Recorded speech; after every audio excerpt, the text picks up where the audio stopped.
Good morning, Mario, and good morning, Switch fans. We've got a very spicy episode today with a straight up lie, what I would consider a doom and gloom cancellation, and an update where Nintendo's gone crazy and Zelda is still coming. So hope you guys are all doing amazing. What's going on? It's Zach from SwitchForce. Hit that like button if you enjoy the show.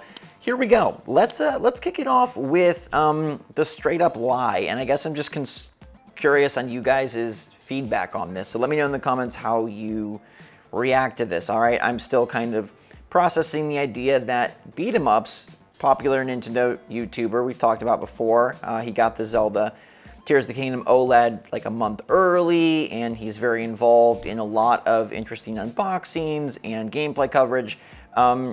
He didn't get the Zelda OLED early. I guess in a move that he thought was funny, he posted a video today explaining how he faked the entire Zelda Tears of the Kingdom OLED. You can watch the video if you'd like. Basically, he had this console in this box generated, made, customized to trick everyone. I don't know how I feel about this. The dude got over 1 million views on a video that was just a straight up lie. And I understand like pulling like a quick one over people, especially if you're like, oh, I made like a mock-up of a Switch 2. Or if, you know, the Zelda console got announced, 6 months from now, and so you were like, oh, I 3D printed the Zelda console so all my audience could see what it looks like, and so you could get an idea of what this Switch model will actually feel like, be like, look like when it's actually produced. But making this whole big ordeal about you got it first and you got it early and you have the exclusive unboxing, and then a month later and like announcing that it's basically all a joke, I don't know if that's worthy of a rim shot or if that's worthy of like kind of really bad. I don't know. I feel like I'm not sure why he announced this. I guess like if you were going to try to play it off like it was real, just play it off like it's real. If you wanted to say, hey, I 3D printed this, 3D print it, but it feels like he kind of just used a lie to get a lot of people talking and a lot of people involved. And I mean, at the end of the day, it doesn't really matter. It's one video, it's said and done, but I guess just from like I don't know, I do YouTube every day of my life, right? So just thinking about this from like a, morality or a experiment standpoint or just a psychological standpoint, how do you feel about straight up lies? Like, for example, if I said I had this Switch 2 and it was, I was making a video about having the Switch 2 and I didn't indicate that I 3D printed it, I didn't, like, would that bother you? Or do you just think it's fun in games? Definitely curious on you guys' thoughts. Let me know in the comments down below. Now, I do want to give you an update on Zelda Tears of the Kingdom. That's not in a Zelda Tears of the Kingdom video, so you're not required to click on a leak video to get this info. Basically, I have started to discuss some of the major Tears of the Kingdom structural, foundational gameplay stuff. Not talking about story spoilers, never will. Talking about structural stuff that I think people are very interested in, and trying to go about it in a way that spoils the least bit possible. As you know, the game leaked yesterday morning. It's kind of everywhere now, and Nintendo, as expected, went rightfully crazy. There are reports of them canceling orders on websites like Mercari. There are them shutting down and shadow banning threads on Reddit and trying to basically close all of the holes that have started to leak out. They obviously can't close all of them, but there's been streams that have been banned and suspended. There's been Discords that have been shut down. There's, like I said, threads that have been erased, and there have been sales that have been canceled as they really try to do damage control on this game getting out there, like 2 weeks beforehand. So that's all very curious. I guess it makes sense. Their Nintendo ninjas are probably in full force today. They've called even the reinforcements and the backups from the Hidden Leaf Village to give them a little bit of extra manpower.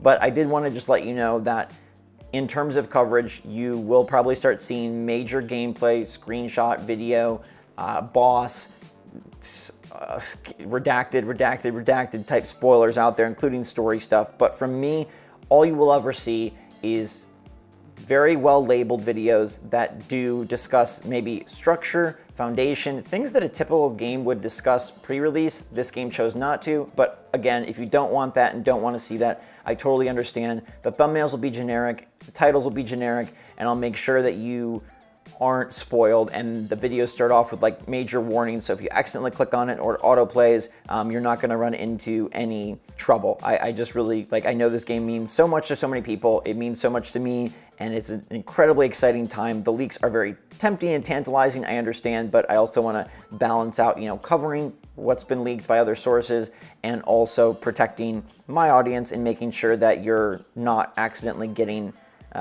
you know, more than you bargained for, basically. So that is the Zelda update. Nintendo probably going crazy right now, but it does seem like the game has not only leaked in terms of like retail copies, but leaked in terms of the, you know, where they basically dump the whole file, and so people are playing it that way. So there's really no turning back at this point. The game is out there, and it will probably be completely known by the time of release, which sucks and is stupid. But welcome to the world of video games and early releases, especially for something as anticipated as Nintendo's #1 game. Now, speaking of #1 games, the third-party game I was most looking forward to on Switch this year was Marvel's Midnight Suns. That is the XCOM strategy Marvel game made by Firaxis, and it was really, really cool that 2K continued their Switch support by saying, hey, this game is coming out at the same time on Switch. And that seemed unbelievable. It seemed doable because this is a strategy game. It's not like some crazy cinematic action title.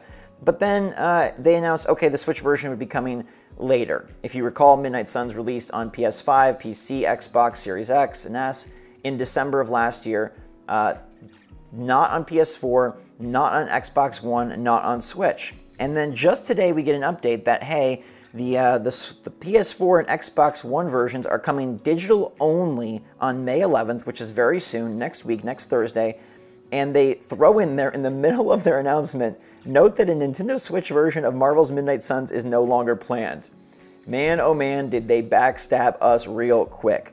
I just want you to be aware of how many third-party games have been announced for Switch over the past 24 months that ended up not coming to fruition. There is something very wrong going on with third-party Switch stuff, because by all accounts, this game did not sell as well as they intended or expected. And a Switch port, allowing it to be played portably, kind of like Steam Deck, and on a console that has an install base of 130 million, seems like a gimme, a great idea, a perfect storm for the game to pick back up and maybe get a second wave of hype. I can only imagine that the reason this has been canceled is that porting became too expensive or too difficult. The game is strategy-based, but there is a lot of content packed in there, and it does have a lot of flair, a lot of interesting lighting effects, a lot of cool battle sort of sequences and scenes, and maybe it was just too much for the Switch. If the case is that it's too much for the Switch, and Dying Light 2 was too much for the Switch, then we really do need to shift our thought and say, okay, it is time for a new console, a Switch 2, because we're literally losing out on games and having games canceled because they're not possible.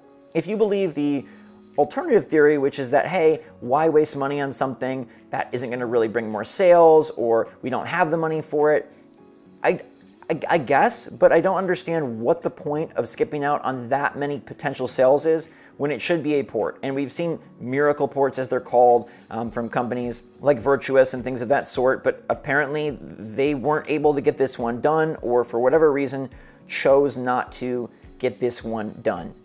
I don't know what the limiting reagent is here in the Switch port, but it's becoming a problem. And if you want a conspiracy theory and say that Midnight Suns is going to be released eventually later this year on a Switch 2, hey, more power to you. I'm actually here for that conversation, but I don't want to really invest too much in that because that truly is conspiracy and pie in the sky. At this point, Marvel Midnight Suns is totally canceled for Nintendo platforms, and we lose out on yet again a third-party title that we were promised that added a lot of intrigue to the Switch lineup, and that seems, you know, if I had to put my marbles in a basket, I would bet on the fact that this is due to a lack of power, a lack of hardware, and just too much difficulty in getting this port to work, in which case, yes, we then, for this and many other reasons, have reached the limit of Nintendo Switch power, and one of the biggest early cycle benefits was third-party support, and it seems like that third-party support is dying, not because the console is dying. This isn't a Wii U situation. In fact, the console is succeeding better than anyone could have expected, better than Nintendo ever could have dreamed, and yet we're still experiencing this, which means, to me, it is a power hardware problem and something that cannot be overcome at this point for reasons X, Y, and Z. Let me know if you're disappointed about Midnight Suns being canceled. I know I sure am. And it really seems to be a bit doom and gloom for third party on Switch going forward. Even if they're promised, even if they're announced day and date, like, yep, we're going to get our Lego games. And that's about it. So let me know what you think about today's topics in the comments down below. Thank you so much for watching, everybody. Hope you're all staying safe, staying healthy, staying happy, staying positive out there. And until next time, SwitchForce out.